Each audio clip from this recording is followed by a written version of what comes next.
Take a few moments to think of someone who made a difference in your life, who made your life better. For 12 years, Tinny Davidson sat in front of the picture window of her house and waved to high schoolers as they made their way to school in the morning. Tinny is 88 years old. Well, a few weeks ago, she had a big surprise.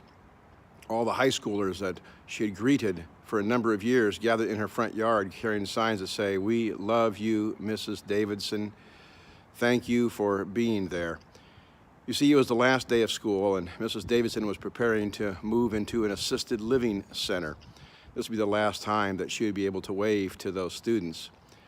But as some of the students were interviewed, they talked about how her wave and her smile every morning just made their lives a little bit different. It made their lives, their days, a little bit better. In the Gospel of St. John, in the 21st chapter, there is a story of how Peter and the other disciples decided to return to their nets several weeks after the crucifixion and the last appearance of Jesus in their midst. And as they returned to their nets, they spent a whole night fishing and without any success at all. And there was a stranger on the shore who called out to them, asking how their luck had been that night. When they said they had nothing, he said, "Well, throw your nets on the right side of the boat." And as soon as they did that, behold, their nets were filled with fish. And the disciple whom Jesus loved, John tells us, whispered to Peter, "It is the Lord."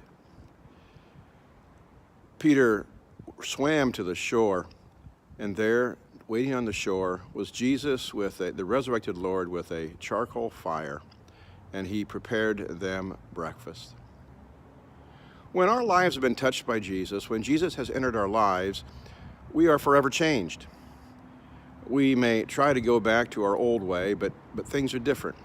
We've been given a new perspective, a new understanding.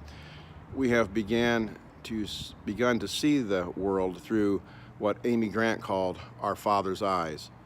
People look different, situations look different, our values have been changed, and we have been changed.